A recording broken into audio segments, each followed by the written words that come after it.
آج کا لطیفہ سنو، لوگ تمہیں شہزادی کہہ کر گمراہ کریں گے مگر تم شیشہ دیکھتی رہنا۔ اس کی دوست بھی پڑھ کر مر گئی مجھ پر، وہ خط جو روز میں مرغی کے خون سے لکھتا رہا۔ سالگرہ والے دن تو کسی رشتہ دار کو وش کرنا یاد نہیں رہتا، اور رزلٹ والے دن تو چاچی کے ماموں کے پوتے کے خالو کی سالی کا بھی فون آ جاتا ہے۔ ہاں بھائی، کیا بنا؟ بلب کا جلنا ہوا برقی توانائی، موم بتی کا جلنا ہوا حرارتی توانائی، اور یہ شریکوں کا جلنا کون سی توانائی میں آتا ہے؟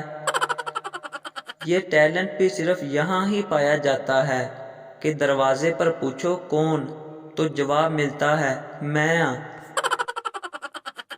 بریکنگ نیوز، عید آخری روزہ کے بعد ہوگی۔ اس کی دوری نے چھین لی ہنسی مجھ سے، اور لوگ کہتے ہیں بہت سدھر گیا ہوں۔ پریشان ہونے کا کوئی پیمانہ نہیں ہوتا۔ کچھ لوگ یہ سوچ کر پریشان رہتے ہیں کہ سامنے والا موبائل میں بات کس سے کرتا ہوگا۔ بیٹا، ابا جی شناختی کارڈ کا فارم پر کر رہا ہوں، شناختی علامت کیا لکھوں؟ باپ، پتر لکھ دے، سجے ہاتھ وچ ہر ویلے موبائل۔ یہ موبائل بھی محبوب جیسا ہے، اس کی وجہ سے جتنی مرضی بے عزتی ہو جائے محسوس نہیں ہوتی۔ میری امی کو ارطغرل ڈرامہ اس لیے بھی پسند ہے کیونکہ اس میں کسی کے پاس موبائل نہیں ہے۔ برتن دو دو کے جتنے میرے ہاتھ گورے ہو گئے ہیں، سوچ رہی ہوں منہ بھی لیمن میکس سے ہی دھو لیا کروں۔ دل کا آپریشن کرتے ہوئے ڈاکٹر ہنسنے لگا۔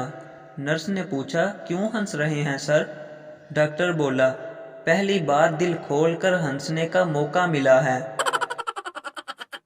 عرض کیا ہے نہ جانے جنت میں مردوں پر کیسی مشکل گڑی ہوگی، سنا ہے حوروں کے درمیان بیگم بھی کھڑی ہوگی۔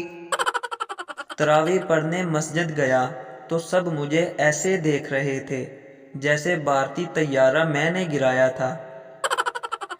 شکر ہے افطار کا اعلان لڑکیاں نہیں کرتی، ورنہ میک اپ کرتے کرتے عشاء ہو جاتی۔